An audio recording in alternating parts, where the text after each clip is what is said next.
The models changed overnight. The data this morning is pointing to something that I have not seen set up this cleanly in years. America is physically splitting into two weather worlds right now, and depending on which side of that line you live on, your weekend could not look more different. On one side, record-breaking heat is building under a strengthening heat dome. On the other, violent storms are already spinning up tornadoes, dropping softball-sized hail and producing wind gusts approaching 100 miles per hour. We're going to cover all of it today.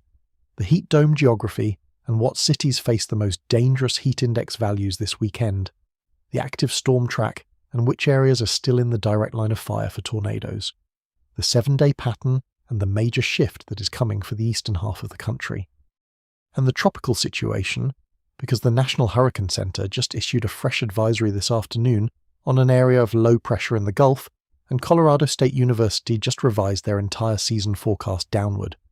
All of that is on the table. Let us get into the data right now. My name is Arthur and this is Sky Space Lab, your source for serious data-driven weather analysis. If you're new here, I want to earn your trust before you subscribe, so let us just get right into what the atmosphere is doing. One thing I will ask, if this video gives you information you cannot find anywhere else, hit the subscribe button and join this community. We track this every single day. Now let us get into the data. The Weather Prediction Center updated its short-range forecast discussion just yesterday afternoon, and the headline reads exactly like what you would expect if you looked at a map of the United States right now. Strong to severe thunderstorms are expected in parts of the mid-Atlantic and Northeast today. A cold front is pushing through the plains and mid-Mississippi Valley today and tomorrow, Saturday, June 14th, capable of producing damaging winds, large hail, and numerous instances of flash flooding. And at the same time, that front is the dividing line between two completely opposite air masses sitting on either side of it. Let us talk about the immediate threat first, because people in multiple states need to hear this right now. The Storm Prediction Center has outlined a risk of severe weather across a broad swath of the central and eastern United States for today through this weekend. The concern is not just one or two isolated storms. We are looking at a multi-day setup that has already delivered one of the most damaging weather sequences this country has seen in recent months. Earlier this week, a 350-mile-long derecho carved through parts of Illinois, Wisconsin, and Kansas, knocking out power to more than 500,000 customers at its peak. Wind gusts over 80 miles per hour were confirmed across Wisconsin, Illinois, and Kansas. That was just a few days ago. Now here is where we are today. Another cold front is approaching the plains, and there is still residual energy in the atmosphere left over from the previous storm system. The question the models are trying to answer is how organized this next round will be, and exactly where the tornado threat concentrates. Here is who needs to be paying the most attention right now. Anyone living from the Central Plains eastward through the Missouri Valley, the Mid-South, and into the Mid-Atlantic should have a weather alert system active today and tonight. The instability is available. Wind shear is supportive. The main limiting factor is exactly how much the boundary layer can destabilize before storms fire this afternoon. The National Weather Service has flagged the risk of large hail up to 2.5 inches in diameter from northeastern Missouri into northern Illinois. That is baseball-size hail for some of these communities. Damaging wind gusts capable of approaching 75 miles per hour are also in the forecast. And the tornado threat, while it is not the primary mode today, cannot be ruled out, especially across areas where discrete supercell development is possible in the early hours of the afternoon, before storms upscale into a linear mode. Do you live in the Illinois, Indiana, or Ohio corridor? Let me know in the comments right now. This is an area that has seen relatively little severe weather over the past 30 to 40 days, and that quiet period has allowed instability to build. When a region goes quiet for a while and then a well-organized storm system moves through, that is when you get surprised. Do not let that happen to you. Let me walk you through the timing the models are showing. Early afternoon today, convection is expected to fire across the Central Plains in scattered fashion. By mid-afternoon, those storms will begin to organize along the frontal boundary. The primary window for the highest severe weather threat runs from approximately 2 in the afternoon through 9 in the evening across the Missouri and Mississippi valleys. Overnight, the line of storms will press eastward and bring damaging winds to the Great Lakes region through the early morning hours of Sunday. Sunday itself remains a question mark. The European model and the GFS model are not in perfect agreement on the timing and track of the low-pressure system as it crosses the Great Lakes and pushes into the northeast. I am watching both closely. What I can tell you with confidence is that at least some shower and storm activity will affect the northeast on Sunday, and the severe weather risk there is lower than what we have seen this week, but it is not zero. Here is the big picture atmospheric setup that is driving all of this, because once you understand the mechanism, everything else starts to make sense. Right now, the jet stream is in what meteorologists call an omega block pattern. Picture the Greek letter omega, that arching shape. There is a ridge of high pressure locked over the western United States. That ridge is what is producing the heat dome I'm going to talk about in detail in a moment. On either side of that ridge there are troughs, dips in the jet stream, and one of those troughs is responsible for the repeated rounds of severe weather we have seen across the central United States over the past week. Now here is where the forecast gets interesting, and I want you to pay attention to this because it explains what the next 7 to 10 days are going to look like. This pattern is not done yet. Over the coming days, the jet stream is going to shift. The high pressure ridge that has been parked over the western United States is starting to extend its influence. As it does, the storm track, the highway along which these low-pressure systems travel, will shift northward and eventually more toward the Great Lakes and the northeast. What does that mean for the Central Plains and Midwest? It means a brief relative calm is possible by the middle of next week, but by the end of next week and into the following weekend, all the ingredients come back together. The same southwesterly flow that has been feeding instability into the southern plains is going to kick back in, and the models are already hinting at another round of organised severe weather, possibly significant, across the central and northern plains by late next week. I think there is at least one, and possibly two, organised severe weather events to watch for as we approach the third week of June. The Storm Prediction Centre has already flagged predictability as too low to draw specific risk areas, but the ensemble trends are consistent enough that I want you on notice now. If you are in the Dakotas, Nebraska, Kansas, Iowa, or the upper Midwest, this pattern is going to stay active. And then there is the question of the drought. You may have seen headlines about how dry parts of the central United States have been. The heavy rainfall that has accompanied this week's storm systems is helping to fill in that moisture deficit. Some models are showing 3 to 5 inches of rainfall for parts of the northern plains and upper Midwest, between now and approximately the middle of next week. That is significant. Some of these communities have been waiting a long time for this kind of rainfall. The drought picture across the central plains could improve materially over the next 7 to 10 days. Now let me shift to the heat side of the equation, because half the country is experiencing something completely different right now, and it is serious. Most channels are not talking about both sides of this simultaneously, but today, in real time, both threats are active and both deserve your full attention. The heat dome building across the western and central United States is anchored by a strong upper-level high-pressure system. High pressure in the upper atmosphere acts like a lid. It suppresses rising air. It forces air to sink and compress. And when air compresses, it warms. Layer on top of that the fact that the western United States has already been dealing with a prolonged warm pattern that dates back to earlier this year, one that produced some of the most remarkable temperature anomalies ever recorded for their respective calendar dates, and you have an atmosphere that is primed to run hot. Here is what the National Weather Service is showing for the coming days. Temperatures across the Pacific Northwest saw a record-breaking 90-degree reading at Seattle-Tacoma International Airport as recently as June 8th, a reading that shattered the previous record set back in 1948. Interior Oregon and Washington, parts of Idaho, these areas have been seeing triple-digit temperatures in recent days.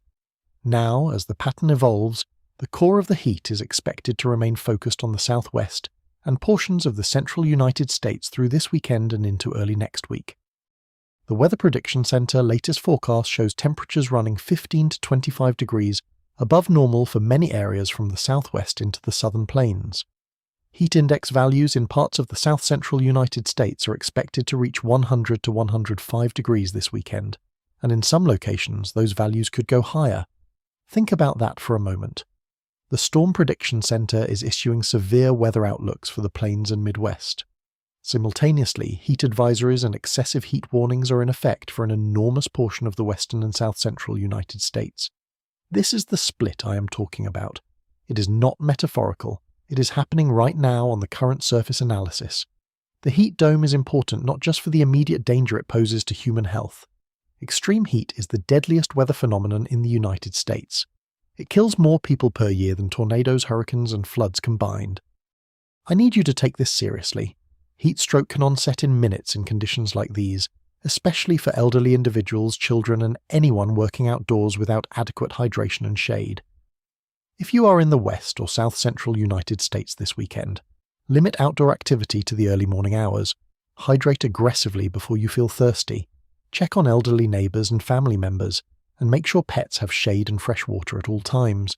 But here is where it gets really interesting, and I want to show you exactly why in just a moment. The jet stream pattern that is keeping heat locked over the West is also going to determine how long this split lasts. The current omega block is not permanent. Omega blocks eventually break down. The question is when, and what the transition looks like. I think the transition begins to accelerate approximately 10 to 14 days from now, which would put us in the range of the final week of June. When the western ridge weakens and the jet stream shifts southward again, the cool air currently bottled up over western Canada is going to push southward. That transition, when warm season air masses collide with an intrusion of cooler air, is exactly the setup that produces the most explosive severe weather. Watch the final week of June very closely. The ensemble guidance is not locked in yet, but the trend is consistent enough that I am flagging it today. What is the atmospheric oscillation signature telling us about where this summer is going? Let me break that down briefly, because it is relevant to every single forecast from now through late July. The Eastern Pacific Oscillation, the EPO, has been in a positive phase, and that positive phase is what has been driving the trough that is producing our repeated severe weather outbreaks. The signal shows the EPO likely transitioning toward a neutral to slightly negative phase as we move deeper into June. In a negative EPO pattern, a high-pressure ridge builds over Alaska and the west, what forecasters call an Alaskan ridge. When that happens, the heat that is currently concentrated in the southwest expands northward and eastward. The warmth spreads. The storm track shifts north. Meanwhile, the North Atlantic Oscillation is trending toward neutral, not deeply negative, which means the jet stream buckle you see in winter is not the right analogy here. What we are more likely to see is a scenario where the storm track shifts northward across the Great Lakes and into the northeast, while the south and southeast remain warm and humid. Subtropical jet energy from the south continues to fuel convection and heavy rainfall across the southern tier of the country. This is the pattern that tends to produce derecho outbreaks and multi-day severe weather sequences across the Midwest. And based on the oscillation data, I think that pattern is going to be in place on and off for much of the rest of June and into July. Now, I have been building towards something for this entire video, and this is the part that changes the entire frame of this conversation. Before we wrap up, there is one more thing you need to know, and this is the part I have been building toward. Let us talk about the tropics. Not because there is an imminent threat to your community right now, but because the information that dropped this week from the National Hurricane Center and from Colorado State University fundamentally reframes how we should be thinking about the rest of this season, starting with what the National Hurricane Center published today. As of the 2 o'clock Eastern Time advisory, the one that came in while I was finalizing this video, the National Hurricane Center is tracking a broad area of low pressure in the southwestern Gulf. Here is the language from the NHC Outlook, and I'm going to read this carefully because the wording matters. The NHC says a broad area of low pressure, just offshore of eastern Mexico, is producing disorganized shower and thunderstorm activity. Significant development is not anticipated before the low moves inland over eastern Mexico by early Sunday. However, and this is the key part, the system could re-emerge over the northwestern Gulf on Tuesday or Wednesday, while interacting with a frontal boundary. Even then, conditions are expected to be only marginally conducive for development. The current formation chance through 48 hours is 10%. Low, but not zero. What I want you to understand is the mechanism at play here. This low-pressure system is going to interact with that same cold frontal boundary we have been talking about all video. When a Gulf low encounters a frontal boundary under the right set of conditions, the energy from both systems can reinforce each other. The frontal boundary provides lift and convergence. The warm Gulf waters provide fuel. If the shear decreases at the right moment, which the models suggest may happen over the northwestern Gulf on Tuesday and Wednesday, you have at minimum a situation worth watching carefully. I am not forecasting a tropical storm or a hurricane, but I am telling you this is the first monitored area of interest in the Gulf for the 2026 Atlantic hurricane season, and it arrives in a context that makes it worth understanding in full. And the broader context is this. Colorado State University just released their June update to their 2026 Atlantic hurricane season forecast, and they cut their numbers significantly. Dr. Phil Klotzbach and his team at Colorado State now forecast 11 named storms, 5 hurricanes, and 2 major hurricanes for the entire season. That is down from their April forecast of 13 named storms and 6 hurricanes.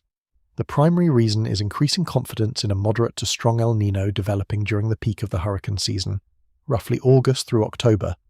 Let me put those numbers in historical context for you. The long-term average from 1991 to 2020 is 14.4 named storms, 7.2 hurricanes, and 3.2 major hurricanes. Colorado State is now forecasting well below all 3 of those benchmarks. Their accumulated cyclone energy forecast, a measure of the total destructive potential of all storms combined, came in at 70 for the season. The long-period average is 123. That is a dramatic reduction. Now, what does El Nino actually do to Atlantic hurricanes? This is a mechanism question, and the answer is not complicated. El Nino warms the central and eastern tropical Pacific Ocean.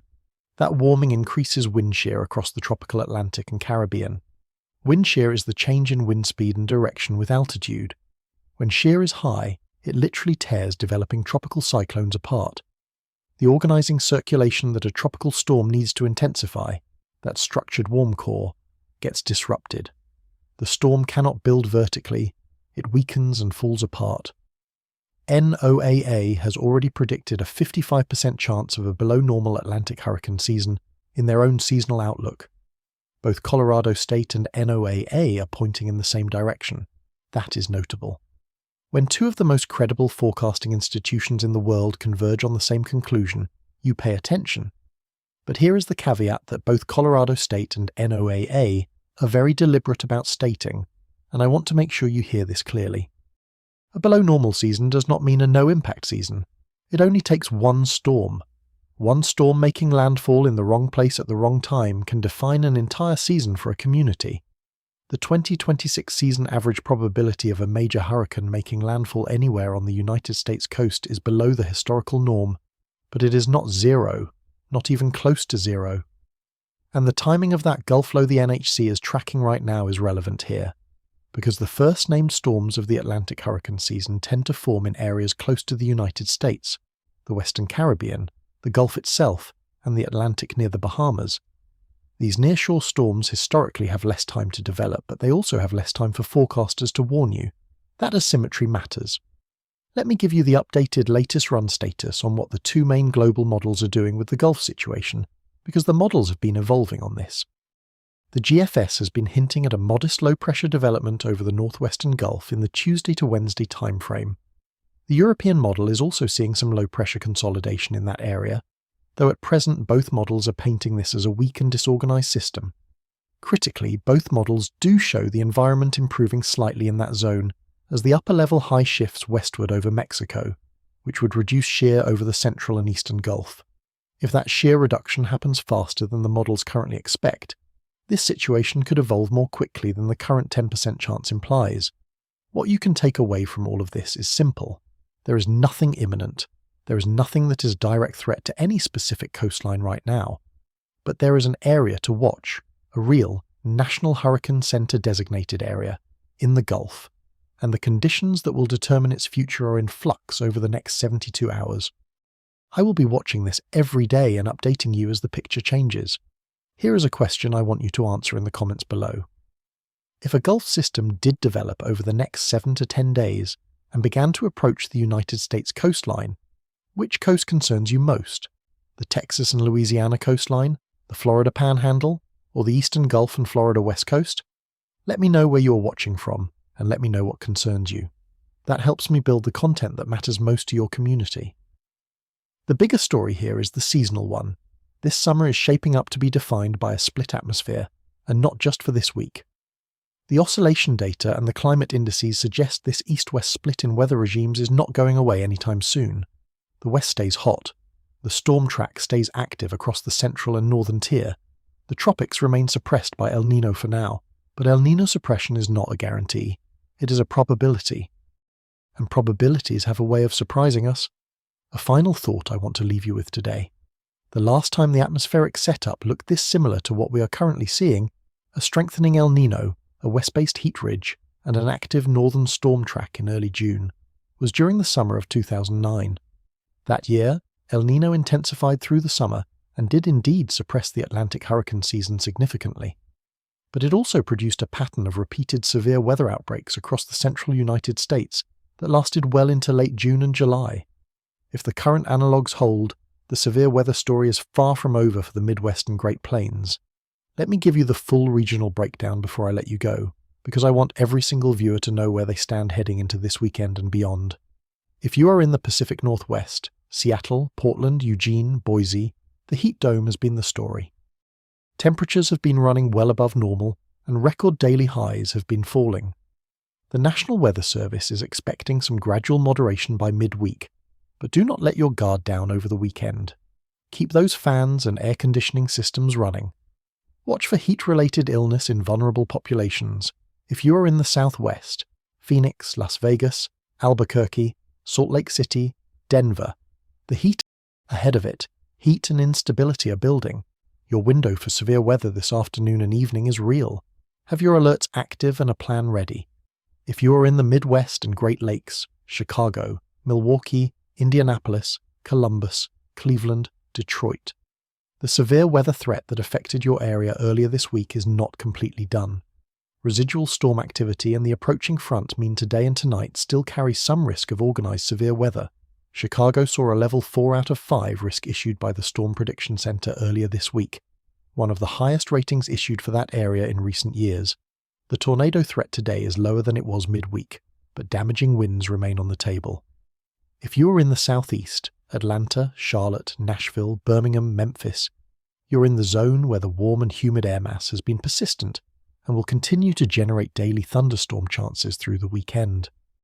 No major organized severe weather outbreak is expected for the southeast today, but heavy rainfall and localized flooding remain possible, especially in areas that have already seen significant rain over the past 2 weeks. If you are in the northeast, New York, Philadelphia, Boston, Washington, D.C., Baltimore, the front will bring some shower and storm activity through the weekend. Behind the front, a brief shot of cooler and drier air moves through early next week, which should provide some welcome relief from the humidity. If you are on the Gulf Coast, Houston, New Orleans, Mobile, Pensacola, Tampa, I need you specifically to stay tuned to the National Hurricane Center in the coming days. That Gulf low we discussed is the one to watch for your region in particular. The chance of development remains low, 10% through 48 hours, but it is the most directly relevant tropical threat for the Gulf Coast right now, and I will have a full update tomorrow. Let me take a step back and give you some deeper context on what El Nino means for your summer. Not just for the tropics, but for your daily weather, your heating and cooling bills, and the agricultural heartland of this country. Because El Nino is not just a hurricane season suppressor. It is a full-scale reorganization of the global circulation, and it touches everything. El Nino occurs when sea surface temperatures in the central and eastern tropical Pacific Ocean run significantly above their long-term average. The benchmark scientists use is the Nino 3.4 index, a measure of sea surface temperature anomalies in a specific box of the equatorial Pacific. When that index crosses positive 1 degree Celsius and stays there for at least 5 consecutive overlapping 3-month periods, you have an official El Nino. Right now, that index is approaching positive 1, which means we are right at the doorstep of moderate El Nino classification. What does that trigger in the atmosphere? A warmer tropical Pacific pumps more energy into the global circulation. The subtropical jet stream across the southern United States strengthens. That jet carries moisture and energy northward and eastward. It is what drives the enhanced rainfall that the southeastern United States has been seeing. It is what keeps the southern tier active with thunderstorm chances, even when the northern tier is relatively calm. And it is what sends increased wind shear across the Caribbean and the tropical Atlantic, the same shear that is already building into the environment and helping to suppress named storm development.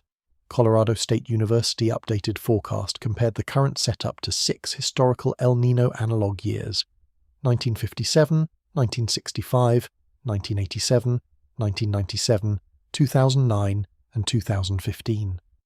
All of them were below normal Atlantic seasons. In several of those years, the season produced just 1 or 2 storms that made any meaningful United States impact. In 2015, for example, the Atlantic hurricane season was so quiet that many meteorologists called it one of the least threatening seasons in decades, even though El Nino was delivering devastating flooding to the West Coast simultaneously. That duality is exactly what we may be looking at this year. A quiet Atlantic season, a very active weather pattern across the interior of the country. There is one more piece of real-time data I want to leave you with before I close out this video. The Atlantic Tropical Weather Discussion from the National Hurricane Center, issued just yesterday, flagged something worth watching separately from the Gulf low. Broad low pressure is expected to develop over northern Central America and southern Mexico over the next couple of days, according to the National Hurricane Center, with heavy rainfall anticipated across the Yucatan Peninsula and northern Belize. That activity bears watching not because it is going to become a hurricane, the current atmospheric conditions do not support that, but because Central American rainfall events can sometimes recycle into Gulf low pressure systems down the road. That is a known pathway for early season Gulf development. I am watching it. The bottom line today is this: America is split. The eastern half of the country is dealing with an active, dangerous, severe weather pattern. The western half is baking under a heat dome that is shattering temperature records across multiple states. The tropics are quiet for now, but there is a monitored low in the Gulf as of this very afternoon, and the seasonal suppression from El Nino is a statistical tendency, not a guarantee. And the jet stream pattern that is driving all of this is expected to persist, with modifications for the next 4 to 6 weeks. Tomorrow I will be watching 3 things very closely: the Gulf low as it moves inland and whether it re-emerges over the northwestern Gulf on Tuesday and Wednesday. The next severe weather setup beginning to organise in the Central Plains for late next week, and the latest GFS and European model runs for the pattern evolution heading toward the final week of June. I think that period is going to be significant, and I want to be the one to show you exactly why when the data catches up to the signal. Where do you live, and which threat concerns you most heading into this weekend? Drop your location and your biggest weather concern in the comments. I read everyone. Thank you for spending this time with me today. Stay weather aware, stay prepared. If this analysis is what you came here for, subscribe and turn on notifications. Share this video with anyone in the storm zones today, and I will see you in the next one. Where do you live, and which threat concerns you most heading into this weekend? Drop your location and your biggest weather concern in the comments. I read everyone. Thank you for spending this time with me today. Stay weather aware, stay prepared. If this analysis is what you came here for, subscribe and turn on notifications. Share this video with anyone in the storm zones today, and I will see you in the next one.